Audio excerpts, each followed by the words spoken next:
Sud Radio, les clés d'une vie, Jacques Pessis. Sud Radio, les clés d'une vie, celle de mon invité. Vous rêviez de ballet et finalement c'est le théâtre qui vous a permis d'entrer dans la danse où la chanson est indirectement présente.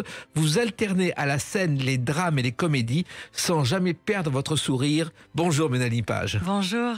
Alors on est ravis de vous accueillir parce que vous avez un parcours qu'il faut raconter, c'est le principe des clés d'une vie. On va également évoquer votre actualité avec une pièce que vous jouez en ce moment au Théâtre La Bruyère. Et puis une autre pièce aussi que vous avez jouée l'année dernière qui est assez étonnante. Mais le principe des clés d'une vie, vous savez, c'est de raconter votre parcours à travers ces dates clés. Et la première que j'ai trouvée, c'est le 5 mars 2002. Écoutez cette voix. J'ai l'honneur ce soir de feuilleter pour vous le livre de l'histoire de l'hôtel Huis clos, première à Marigny de Huis clos. Et ça, je crois que c'est un souvenir important pour vous. Extraordinaire. On était partis en tournée avant. Et j'avais appris à connaître cet homme extraordinaire qui était Robert Hossein. Sa gouaille, sa mauvaise foi quand il joue aux cartes. et puis voilà, on est revenu à Paris, on a joué dans ce théâtre fabuleux qui est le théâtre Marigny. Et j'ai vraiment des souvenirs impérissables. Alors, cette pièce, c'est Huis clos de Jean-Paul Sartre, c'est pas n'importe quelle pièce. Oui. Avec cette phrase, l'enfer, c'est les autres. Tout à fait. C'est une pièce très difficile. Oui, et en même temps, Robert l'avait montée presque comme une comédie. Alors ça peut paraître bizarre, mais avec un rythme infernal, c'est-à-dire qu'il nous minutait tous les soirs. Si on dépassait d'1 minute, il disait non, c'était trop long, c'était trop long. et les gens riaient.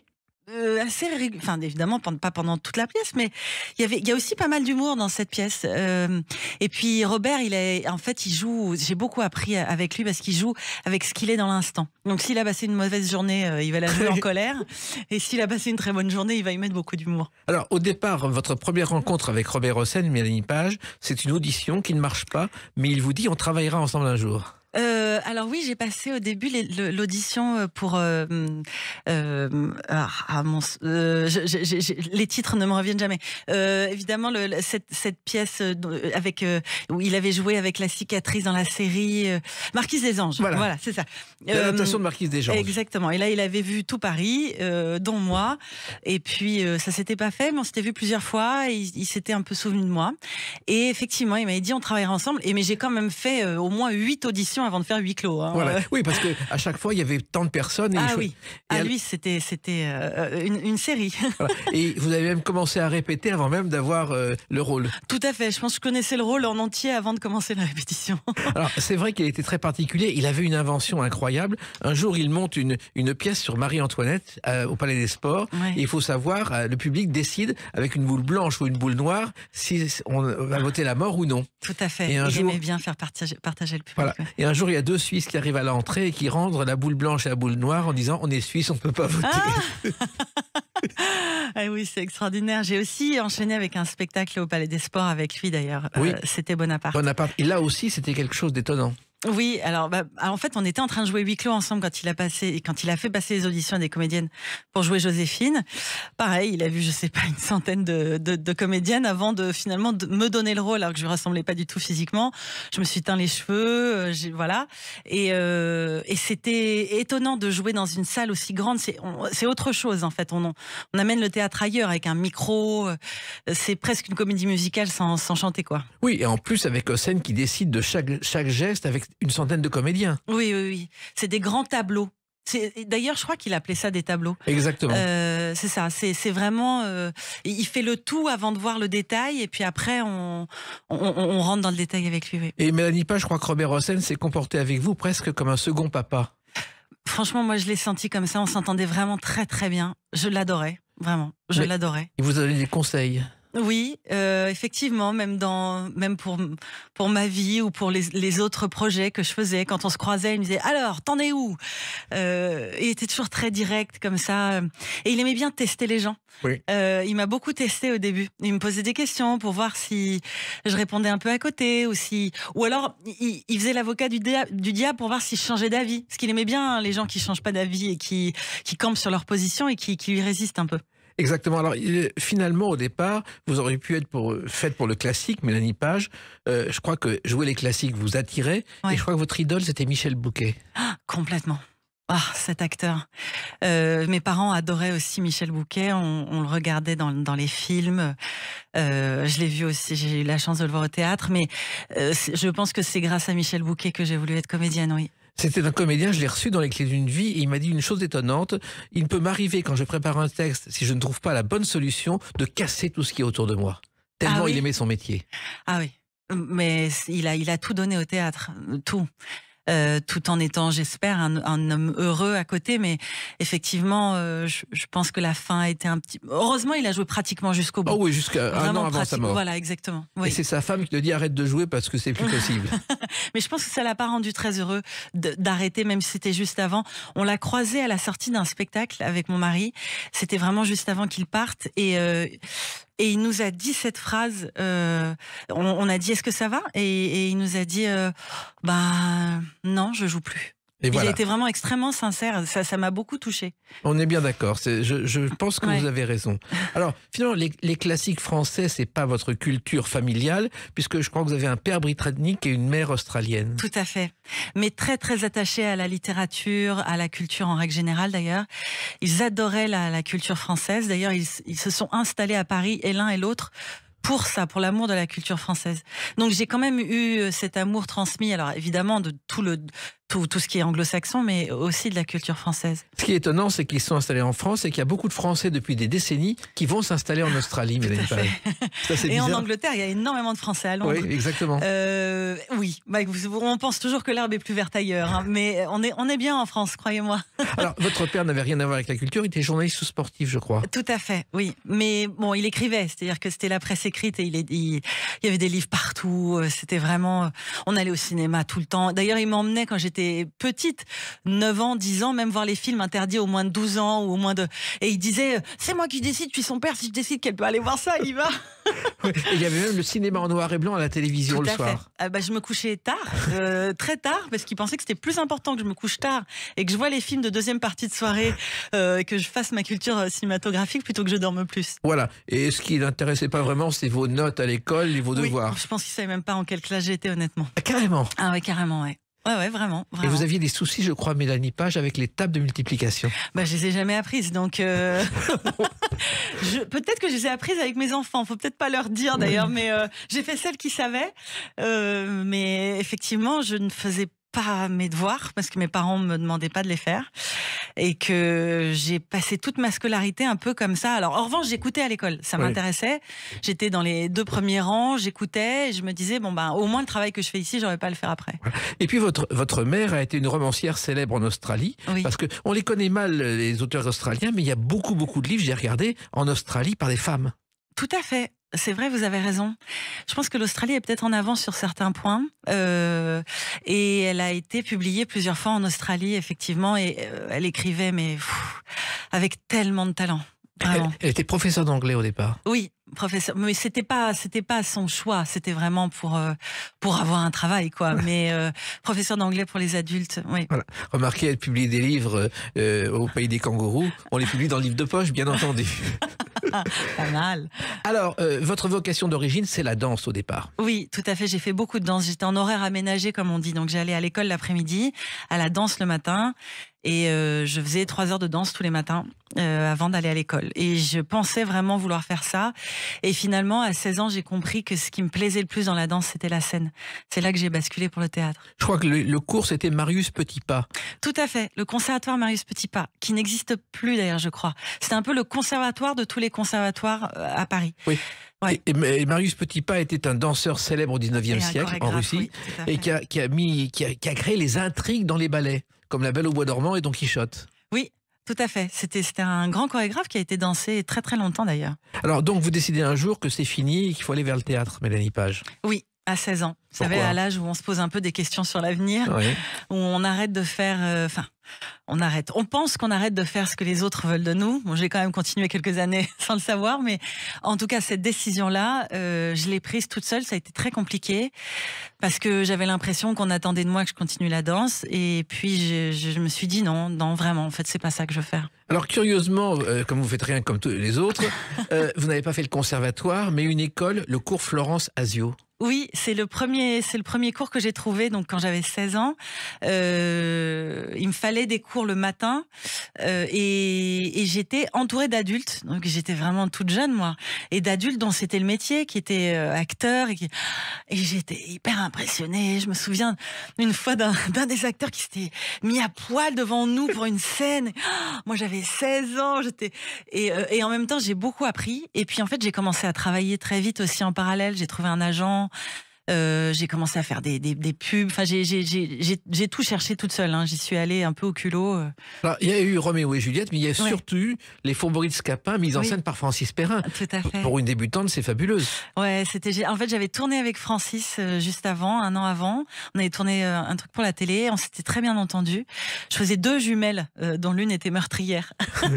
et puis, il m'a rappelé pour faire les auditions des Fourberies. Et voilà, et ça s'est fait. C'était une très belle aventure.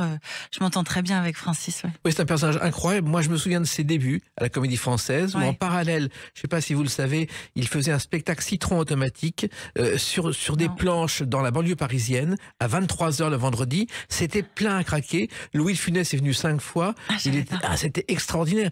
Ce spectacle n'a jamais été filmé, hélas. Il avait 22 ans et c'était extraordinaire. C'était les troupes à l'ancienne, comme le Capitaine Fracasse. Mais là, il y avait aussi Sim avec nous dans les Fourberies de Scapin. Je peux vous dire que Sim et Francis Perrin ensemble, c'était quelque chose. Oui, je pense qu'il devait beaucoup s'amuser. Ah oui, tout à fait. Mais Sim était un personnage d'une tendresse totale. Il était extraordinaire, d'une gentillesse. Il était génial. On l'embrassait sur le front. Toujours, oui, c'était une tradition. Oui. Alors ça, c'était les débuts, et puis il y a eu d'autres dates importantes dans votre vie, et il y en a une qui n'est pas directement liée à votre parcours, mais indirectement, c'est le 13 mars 1996. À tout de suite sur Sud Radio avec Mélanie Page. Sud Radio, les clés d'une vie, Jacques Pessis. Sud Radio, les clés d'une vie, mon invité Mélanie Page. Nous parlerons tout à l'heure de Je m'appelle Georges et vous, une pièce assez étonnante au Théâtre La Bruyère. Et puis on en revient à votre parcours. On a vu vos débuts au théâtre et dans la danse. Et puis le 13 mars 1996, c'est le premier des 480 épisodes d'un feuilleton. Le soleil, le marine. Sous le soleil. Alors, il se trouve que c'est aujourd'hui l'un des programmes français les plus exportés au monde. Sous le titre Saint-Tropez, je crois qu'il y a 185 pays qui le diffusent. C'est énorme, c'est fou cette histoire. Ça a duré, je ne sais plus combien, je crois 15 ans. Plus, oui, c'est ça. Et vous êtes arrivé à la saison 6 dans le rôle d'une lycéenne. Oui, alors c'est ça qui est génial avec ce genre de série, c'est que je suis arrivée, je passais mon bac et 1 an après j'étais avocate. Donc c'est vraiment la vie en accéléré. Et on apprend beaucoup en fait en jouant ce genre de série où ça va très très très vite, il faut apprendre beaucoup de textes au quotidien. On joue plein de situations, il nous arrive plein de choses et c'est une très bonne école. On rencontre plein de comédiens différents, plein de réalisateurs différents. Puis bon, on tourne là en l'occurrence dans des conditions qui sont pas trop mauvaises. Ça va encore, oui. Bon, à part qu'ils m'ont fait me baigner début mars, tout habillé dans la mer à 13 degrés, mais bon, sinon, non, franchement, c'est plutôt pas mal. Comment vous êtes arrivé sur Sous le soleil ? En passant un casting, tout simplement. En fait, je revenais de Londres. Je suis partie habiter à Londres pendant 9 mois.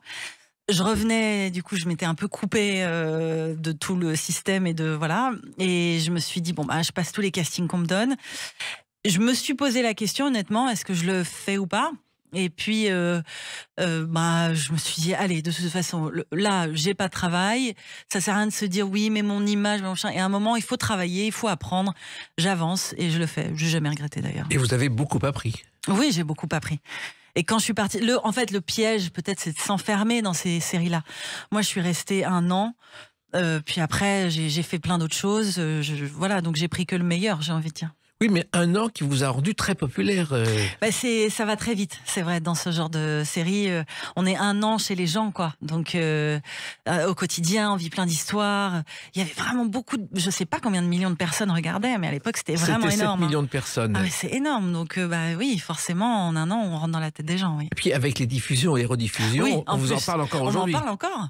Oui. Pourtant, c'est vrai que pour moi, c'est presque une autre vie. Oui. C'était il y a 25 ans. Mais on m'en parle encore et ça me dérange pas. Ça fait partie de mon parcours. Alors, votre première télévision, c'était le rôle d'une assistante dans 6 minutes avant le 20h d'Antoine Decaune. Oui, oui, tout à fait. C'était un court-métrage pour Canal+, je crois que c'était un anniversaire de Canal. Et c'était très, très drôle. En fait, ça partait du principe de faire que des faux raccords. À chaque plan, il y avait un faux raccord. Au début, c'était tout petit, une mèche qui est pas au même endroit. Ouais. Et puis après, carrément, un plan, j'étais habillée en Paco Rabanne. Le plan d'après, j'avais une robe noire. Enfin, et ça devenait de plus en plus fou.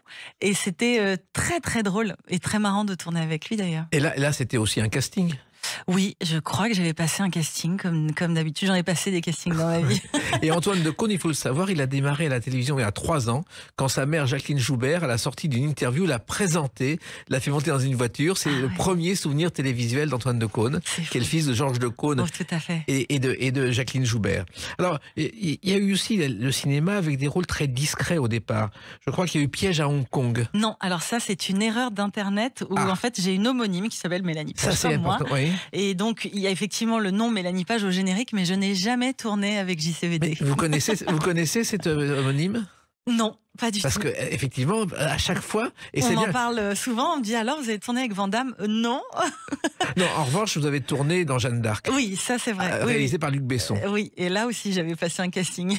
Mais Luc Besson, c'est quand même une dimension très particulière. Oui, mais c'était très intéressant d'être sur le plateau de ce genre d'énormes films à très gros budget, avec une façon de tourner très originale de Luc Besson qui en fait ne coupe jamais. C'est-à-dire que il fait pas 10 prises, il fait 10 prises sans couper. C'est-à-dire que c'est action et puis le comédien joue et puis il le reprend, il lui donne des indications, il rejoue et ça coupe jamais.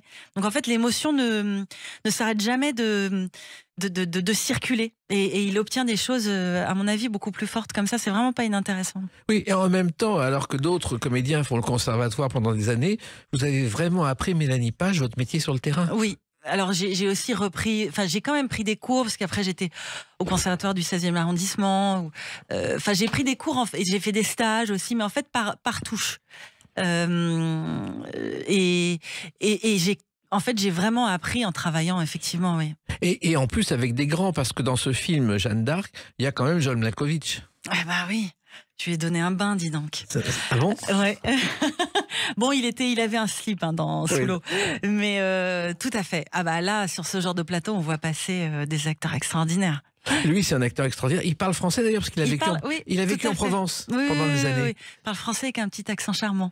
Et là aussi, c'est donner la réplique à des gens comme ça quand on débute, c'est très particulier. C'est impressionnant. Je vais pas vous mentir, c'est impressionnant. Mais en même temps, en fait, moi, ce que j'adore, moi, je suis faite comme ça. J'adore m'entourer et travailler avec des gens que j'admire et dont je pense qu'ils sont un peu au-dessus de moi dans leur carrière ou dans leur expérience, parce que je me dis, là, je vais apprendre.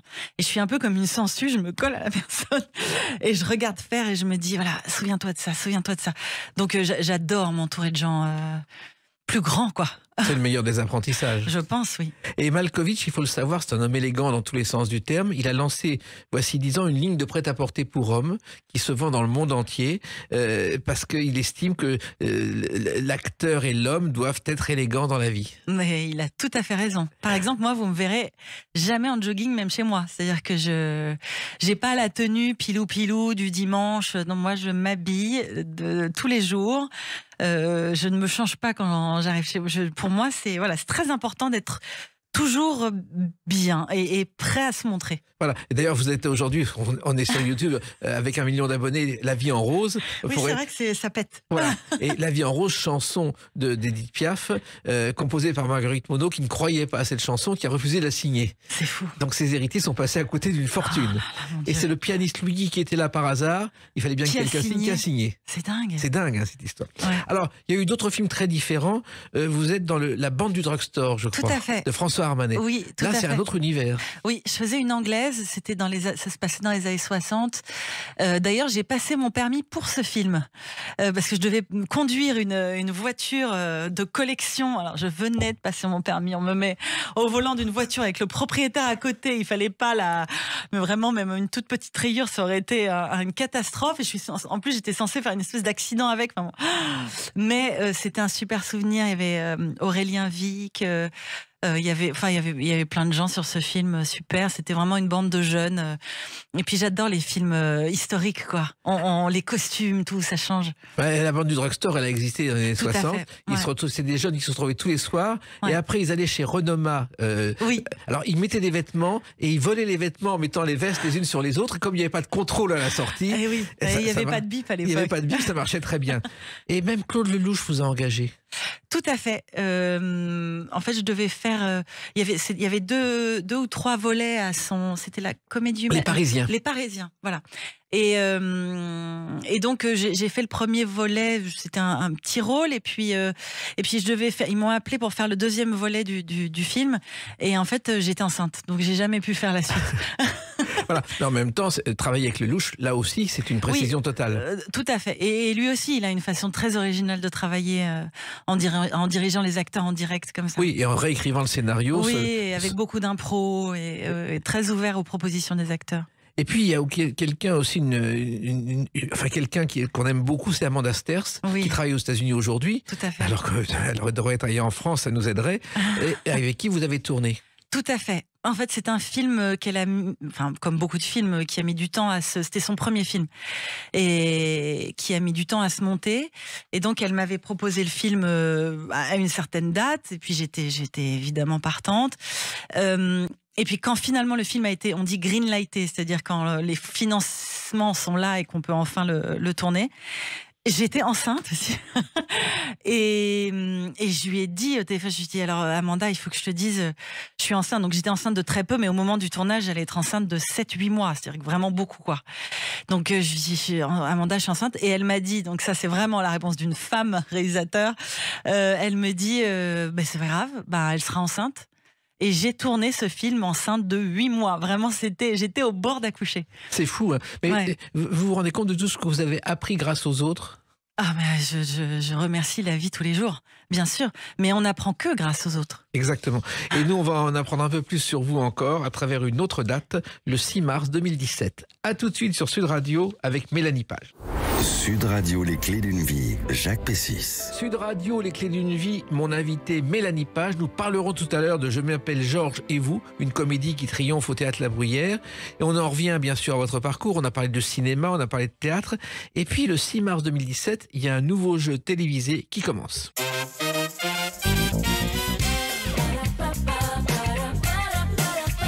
Alors tout le monde a son mot à dire.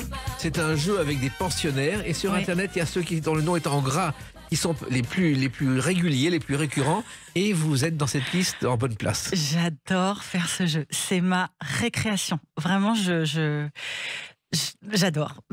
On y va, on tourne par salle. Vous savez comment on tourne Oui. les jeux. Donc, ils en tournent 10 par jour sur une période d'une dizaine de jours. Et à chaque fois, on est tous hyper contents de se retrouver. Et en fait, vraiment, je pense qu'on ne peut pas faire semblant de s'entendre à ce point-là. Je pense que c'est la raison pour laquelle ce jeu marche si bien et marche de mieux en mieux. Parce que les gens sentent cette bonne humeur non feinte entre nous et qu'on est extrêmement heureux de se retrouver. Et on est très sincères, en fait. On est très nous-mêmes. C'est, pour le coup, pour une comédienne qui, à chaque fois, joue un rôle, là, c'est hyper agréable d'être... Enfin, moi, je suis vraiment moi-même, quoi. Et comment vous êtes arrivé là-dedans? Pour le coup, par mon mari. D'accord, Clairement, voilà, on m'a proposé d'y participer. C'était vraiment le tout début. Et puis, je me suis dit, ah ben ouais, super, ça va être marrant. Et honnêtement, on ne savait pas qu'on partait pour si longtemps. Et puis, ça marche. Donc, Oui. ça continue. Il y a eu des hauts et des bas, mais le jeu est toujours... Oui, mais il y a surtout beaucoup de hauts quand même. Ça marche vraiment très bien. Et c'est un jeu important parce que défendre l'orthographe, le vocabulaire et la culture Oui. générale, c'est rare aujourd'hui à la Mais télévision. oui, et moi ça me fait vraiment plaisir. C'est-à-dire qu'on s'amuse, mais on apprend vraiment des choses. Et puis c'est intelligent. C'est-à-dire que ça embarque les gens vers plus de connaissances, plus de culture, et puis surtout la langue française, même l'orthographe, des choses dont on parle plus trop parce que Ah oui. on le malmène beaucoup. Moi je déteste les fautes d'orthographe. Donc voilà, c'est vraiment mon élément. Hein. Ouais. Et à l'école, vous faisiez des fautes d'orthographe? Pas beaucoup, non. Non. C'est ce qui est rare aujourd'hui. Mais je sais. Et quand mes enfants en font, Mais bon, à leurs âges, c'est normal d'en faire encore un peu, mais ils savent qu'on est très très à cheval, leur père et moi. Oui. Voilà. Et moi, je me souviens d'un livre qui s'appelait La foire au cancre, qui a eu un grand succès dans les années 60, où il y avait des perles genre l'angle droit à bout à 90 degrés, mais l'orthographe était exacte parce que l'orthographe était très importante. Oh, très très important avant, c'est vrai. Maintenant, on s'assouplit un peu là-dessus. Je suis pas sûre que c'est une bonne idée. Je suis pas certain non plus, mais c'est un autre débat. Alors, il faut savoir que le premier jeu à la télévision, c'était le mot le plus long, Oui. et qui est né dans des conditions très particulières. En fait, Armand Jameau allait à la télévision proposer un jeu, et dans le taxi, il a une idée. Et il propose cette idée à la place. Ça s'appelait les 7 lettres au départ. Et c'est ce jeu qui était programmé une fois tous les 15 jours le dimanche, avec Christine Fabrega et Jean Valton, qui est devenu le mot le plus long. Ah, et les chiffres et les lettres ensuite, du coup après, d'accord. Okay. C'est fou. Ouais, une idée qui est née dans un taxi et qui a duré 50 ans. Ah, ouais. Alors, il y a eu ce jeu, et puis moi, j'ai vu sur Internet une apparition mémorable dans N'oubliez pas les paroles, où vous surprenez Nagui en train de danser avec Aurore. Ah oui. Ah, ça c'est extraordinaire. Ah oui. En fait, du coup, je tournais, tout le monde a son mot à dire dans le studio d'à côté, Oui. pour tout vous dire. Et comme je tournais à côté, c'est Gérard Pulicino, le réalisateur et ami de mon mari, qui me dit viens faire une surprise. Il y a un truc où il danse souvent avec une des danseuses, machin. Et on va le faire. Elle va le faire danser. Elle va le mettre de dos comme ça, il ne verra pas arriver. Et tu vas venir. Et vraiment, c'était un truc décidé à la dernière minute, très drôle. Ah mais à la faire. tête qu'il fait quand il est perdu. Je vous confirme que c'était vraiment une surprise. Voilà. Et il y a aussi un 1er avril où vous chantez L'encre de tes yeux Oui. de Francis Cabrel. C'est extraordinaire. Oh bah merci beaucoup. J'adore Francis Cabrel. Oui. Et là aussi, mais on sent que vous pourriez être chanteuse. Bah écoutez, c'est gentil. J'adore chanter. Je pense pas que je pourrais être chanteuse, ou alors, enfin en tout cas, pas une chanteuse avec une voix extraordinaire, mais je pense que je chante juste, et j'adore ça. Ouais. Voilà. Et en plus, Francis Cabrel, je ne sais pas si vous le savez, ses premières chansons, il vendait des chaussures, il les écrivait, et pour cacher au patron qu'il écrivait des chansons, il les mettait sous les boîtes de chaussures, C'est vrai. et il les prenait le soir. Et personne n'en voulait à l'époque. Ah, c'est tellement beau. La corrida, je pense que c'est l'une des plus belles chansons jamais écrites. Exactement. Alors, il se trouve que la chanson et la musique font partie de votre vie, et vous habitez à Montmartre, et vous savez que Montmartre, ça a été le repère de Patachou. Tout à fait. Et Patachou, on l'a un peu oublié, elle a fait débuter Brassens. Tout à fait, oui. Le 6 mars 52. Bien sûr. Et Brassens est arrivé pour lui placer des chansons, ne voulait pas les chanter, elle l'a obligé à passer une audition. Ah oui. Oui, je sais que ça a été, enfin, qu'il a fait beaucoup de comme ça, enfin, je sais pas si on appelait ça des scènes ouvertes à l'époque, mais en tout cas des cafés, des endroits où il chantait comme ça un peu avec sa guitare. Exactement. Ouais. Et Patachou, très particulier. Un jour, un client s'amuse à couper la cravate de son voisin. Elle voit ça, et tous les clients qui arrivaient le soir, elle coupait la cravate, et la cravate allait au plafond.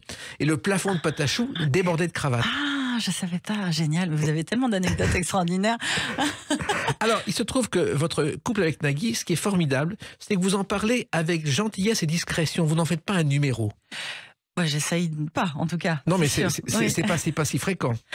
J'en parle quand on m'en parle. En fait, je réponds aux questions qu'on me pose, tout simplement, parce que c'est tout simplement mon mari. Donc, à la fois, je suis fière d'être sa femme, et à la fois, j'en fais pas un étendard. Enfin, c'est-à-dire que c'est pas. C'est comme ça. Ça ne me résume pas non plus. Donc, ça fait partie de moi. Voilà. Et moi, j'ai une anecdote avec Nagui. Il débute une première maquette à Europe 1. Il cherche quelqu'un pour être l'invité. J'avais un copain, il m'a appelé, et j'ai fait la maquette de Nagui à Europe 1. J'étais son premier invité. Je lui en ai parlé, d'ailleurs, il s'en souvient pas, mais c'était dans un petit studio d'Europe 1, et je crois qu'il n'a pas été retenu à la suite de cette maquette.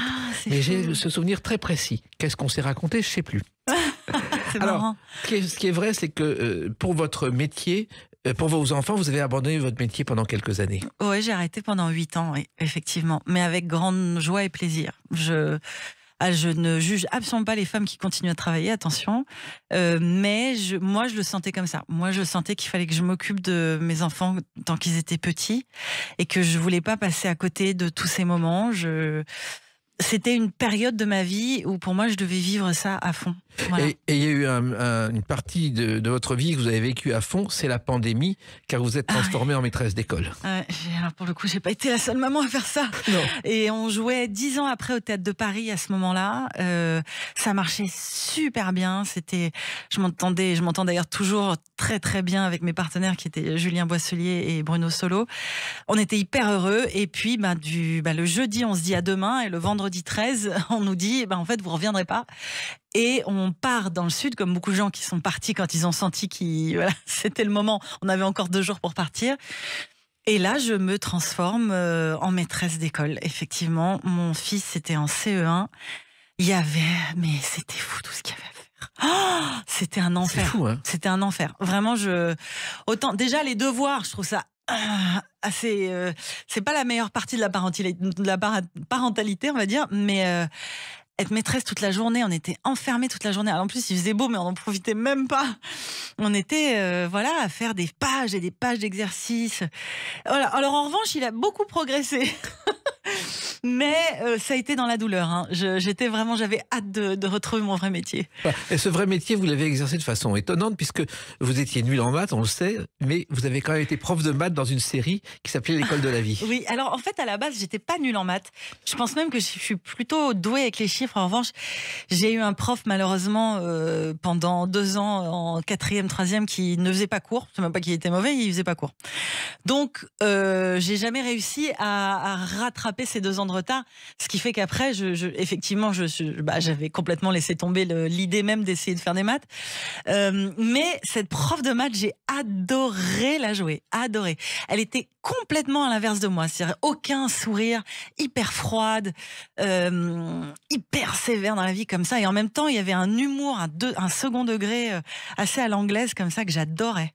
Alors, vous avez été d'ailleurs prof aussi pour la transmission. Vous avez été prof, je crois, dans une association de théâtre. Je suis toujours. Ça, c'est important pour vous, Mélanie Page. Oui, pour les apprentis d'Auteuil, je pense que les associations, on peut les nommer. Oui, voilà. Bien sûr. Donc, c'est une super association qui existe depuis très longtemps, qui s'occupe des jeunes en difficulté, que ce soit sociale, ou dans leur famille. Enfin, ce sont des parcours, comme on m'a dit, ce sont des enfants cabossés. Et je leur donne des cours de théâtre. J'adore ça. Alors, comme ce sont des enfants un peu compliqués, parfois, on va dire que ça s'arrête pas au théâtre. Je suis un peu psy, un peu flic, un peu, voilà, c'est vivant tout ça, mais j'adore. Et le théâtre, pour ça, c'est extraordinaire pour les jeunes qui ont un peu des problèmes à avoir confiance en eux, qui savent pas où est leur place, qui savent pas prendre la parole. C'est pas seulement pour être, enfin, il y en a, la plupart ne seront jamais comédiens sans doute, mais en fait dans leur vie, et c'est ce que je leur explique, ça va vous aider dans votre vie quotidienne. Et vous leur apprenez des classiques, vous leur apprenez à jouer? Non, alors en fait, j'ai compris assez rapidement que je pourrais pas aller jusque-là, qu'il faut vraiment être dans quelque chose qu'ils connaissent, dans quelque chose de beaucoup plus quotidien. On fait des impros, on travaille sur le corps. J'ai trouvé des textes avec un langage qui est beaucoup plus proche du leur. Mais c'est très intéressant. Je les vois progresser. Je vois l'endroit où d'un coup ils comprennent ce que c'est que la sincérité, de pas vouloir en faire plus, de pas juste vouloir faire rire les copains en faisant n'importe quoi. Mais bon, on part de loin. C'est-à-dire que c'est pas des acteurs en herbe, c'est vraiment des jeunes qui n'ont rien à voir avec ça au départ. Et on arrive à faire des choses qui sont très intéressantes parfois. Alors, ce qui est aussi très fort chez vous, Mélanie Page, c'est que vous avez arrêté pendant 8 ans. Oui. C'est pas facile de recommencer après, d'être rappelé, parce que 8 ans sont passés. Tout à fait. Et ça s'est très bien passé. Ah, mais c'est même un miracle. Alors, je crois beaucoup, je dis miracle, c'est peut-être pas le bon mot, je crois beaucoup dans les ondes positives qu'on envoie dans l'univers. C'est-à-dire que plus on envoie de positif aux autres, plus on envoie d'amour, plus on en reçoit. Vraiment, j'y crois très très fortement. Et je pense qu'à ce moment-là, j'espère que j'essaye d'être une belle personne. Et je pense qu'avec tout le positif que j'avais envoyé, au moment où je me suis sentie prête à retravailler, en fait, c'est venu vers moi, vraiment, assez naturellement, tout de suite, dès que j'ai décidé de retravailler, et ça ne s'est jamais arrêté depuis. Donc je remercie la vie, et en même temps je me dis que j'y suis pas pour rien. Mais c'était pas évident, parce que rentrer par exemple dans une troupe comme celle de Philippe Lelouch, où ils ont leurs habitudes, et remplacer Vanessa Demouy dans le jeu de la vérité, c'était pas évident. Oui, alors j'ai pas repris avec ça, c'est Jean-Luc Moreau qui m'a rappelé pour la première pièce que j'ai jouée.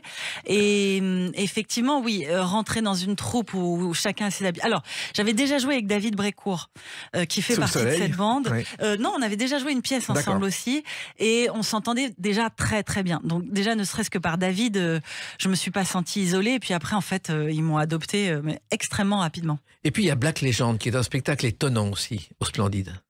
Alors non, Black Comedy. Black Comedy. Oui, tout à fait. Alors Black Comedy, c'était une expérience très particulière en fait où on devait jouer le fait d'être dans le noir alors que les spectateurs nous voyaient et nous on faisait comme si on voyait rien.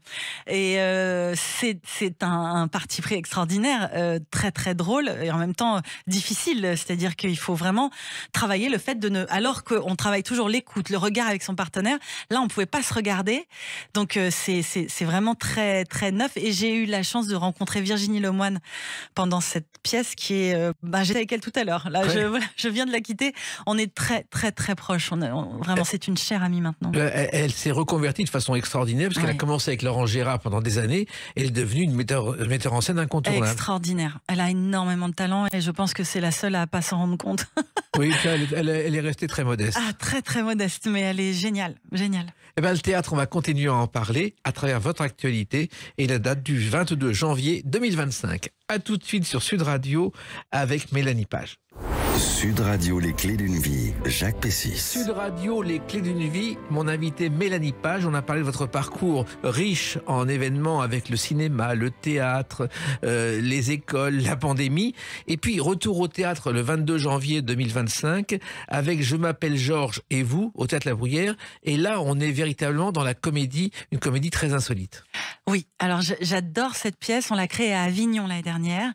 Et c'est vraiment la comédie romantique, c'est-à-dire que c'est très drôle, vraiment. Ça rit énormément et en même temps c'est tendre. En même temps ça questionne un peu sur le couple. Voilà, il y a la forme et le fond. Et la forme aussi est très originale parce qu'Éric Bu, le metteur en scène, a pensé tout ça comme une BD avec des projections sur le décor qui est tout blanc, qui nous emmène dans plein d'endroits différents et puis qui nous plonge comme ça dans un univers un peu enfantin qui rend le tout encore plus touchant. Et l'écriture de Gilles Direct est extraordinaire, vraiment. Là aussi, vous êtes arrivé dans cette pièce par hasard? Non, alors là, c'est le producteur Thibaut Houdinière qui m'a dit j'ai une pièce à te proposer. Et puis Éric Bu est venu me voir à Avignon il y a 2 ans et demi quand je jouais Brexit Sentimental. Donc il est venu me voir jouer. Et puis ils se sont dit voilà, c'est pour elle. Donc tant mieux. J'ai pas passé d'audition. J'arrive, c'est ça qui est bien maintenant, à une période quand même de ma carrière où voilà, maintenant le théâtre on me propose des pièces et je peux choisir. Et cette pièce, je l'ai choisie parce que je l'ai trouvée très très bien écrite, originale, jamais vulgaire, vraiment très drôle.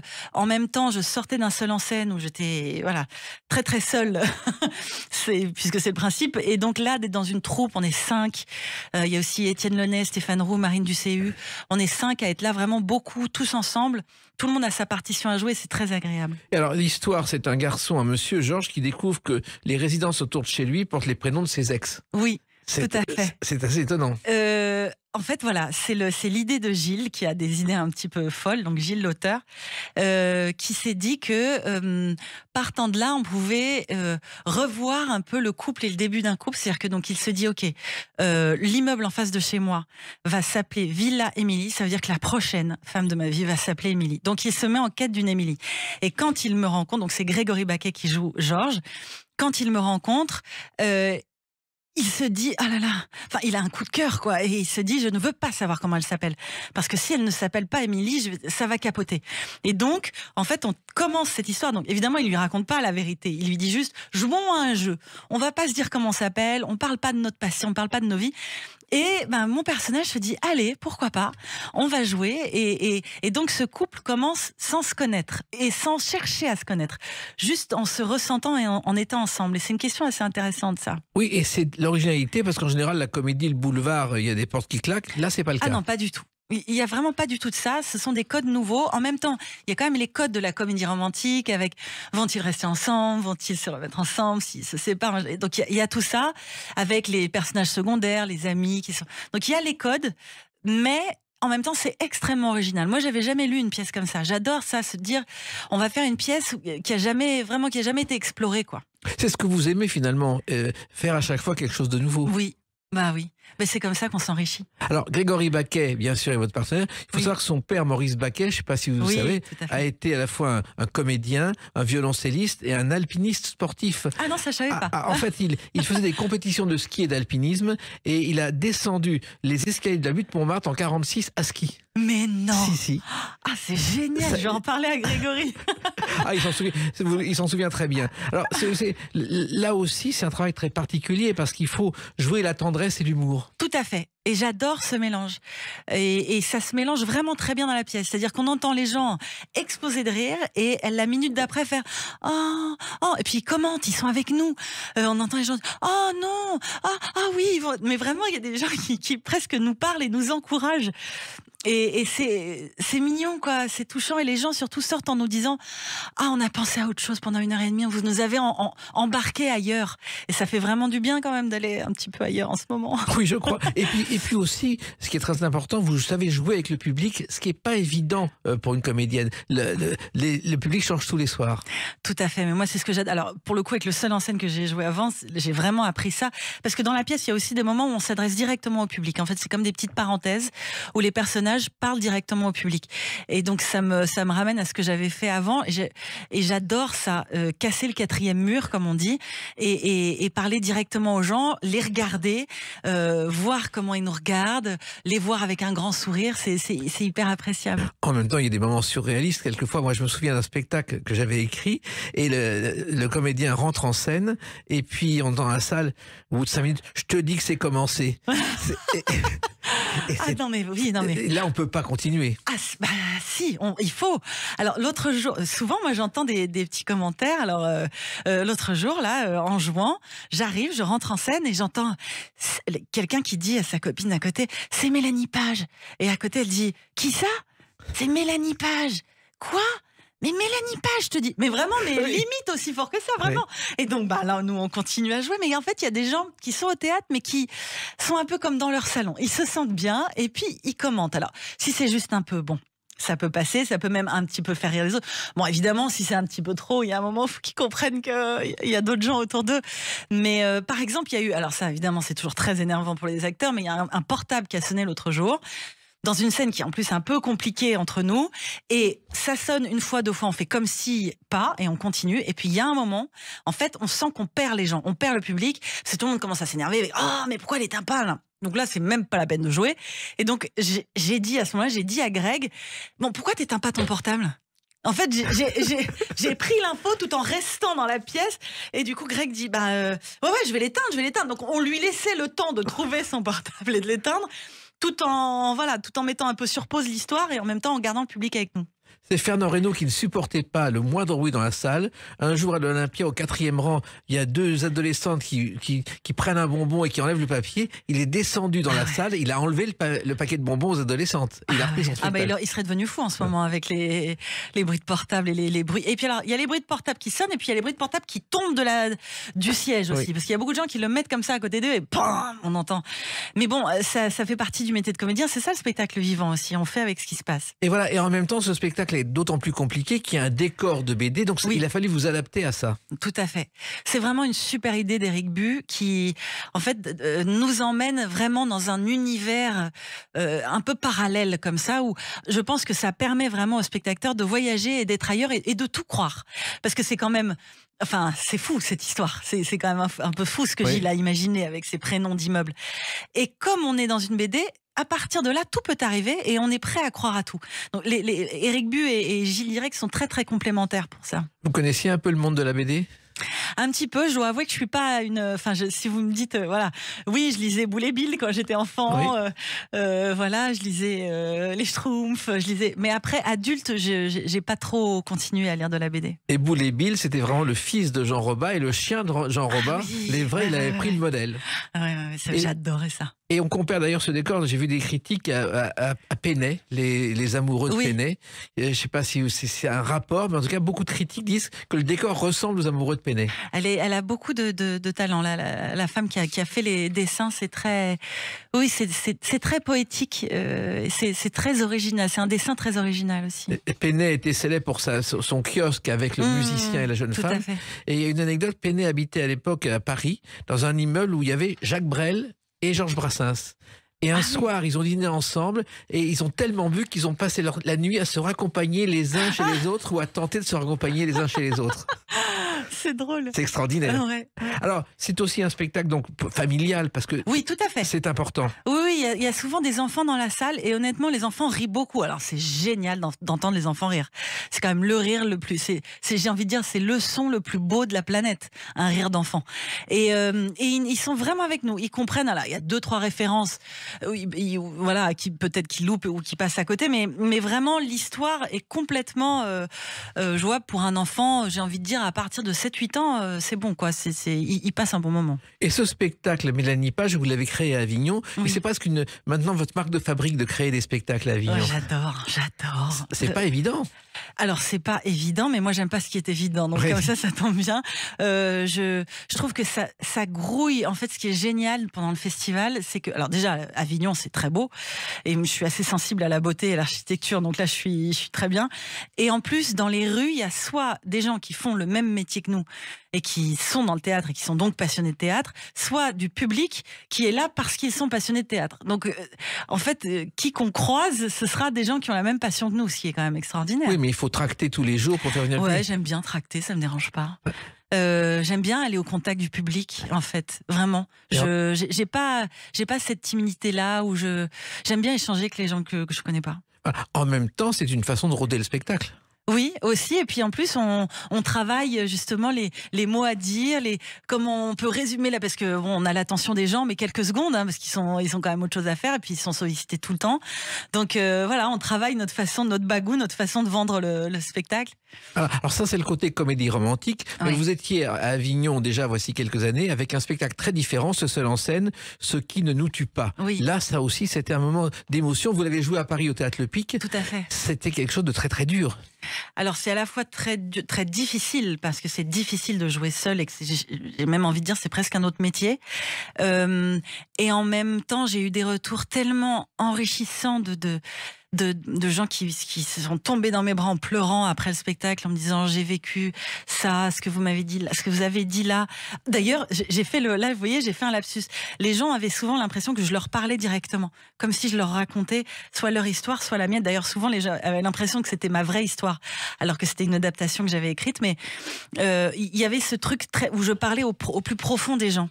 C'est un spectacle sur la vie et la mort, et l'adaptation d'un auteur américain qui est venu voir votre pièce. Tout à fait, James Hinman, qui est venu de New York exprès pour 2 jours, et qui a adoré, et qui a tellement adoré qu'il veut m'écrire une autre pièce pour moi sur mesure. On s'est revus depuis d'ailleurs, je lui ai donné des pistes de ce que je voulais jouer, et a priori il est en train de l'écrire. Donc vous êtes capable de passer de la comédie au drame sans le moindre problème. J'adore ça, oui. Bah c'est aussi notre métier, et j'aime même ça dans le même spectacle, parce que dans Ceux qui ne nous tuent pas, il y avait beaucoup d'humour et en même temps des choses absolument tragiques à raconter. Et ça, c'est mon côté anglo-saxon, je pense. J'aime bien mélanger les deux. C'est vrai que quand on voit Je m'appelle Georges et vous, on songe au film américain romantique. Oui. Ça n'existe pas en France. Exactement. Je trouve que c'est vraiment... Et moi, j'adore les comédies romantiques.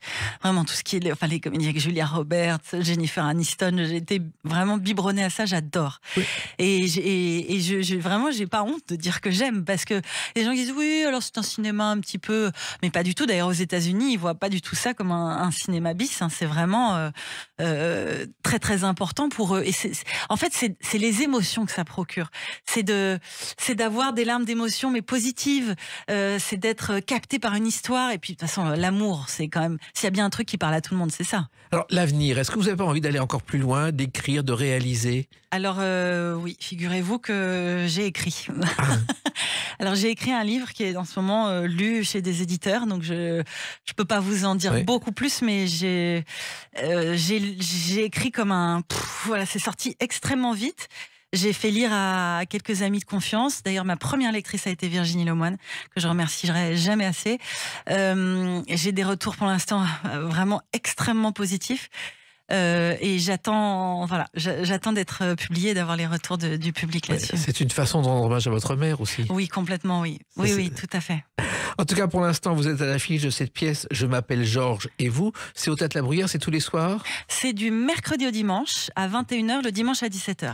Donc il faut tenir le rythme aussi avec les enfants. Tout à fait. Bon, maintenant, ils sont quand même plus grands. Oui. Ils ont l'habitude que maman, le week-end, elles sont pas toujours là. Et que voilà, que le soir, je pars. Bon, moi, j'y vais à pied. J'adore aller au théâtre à pied et revenir à pied.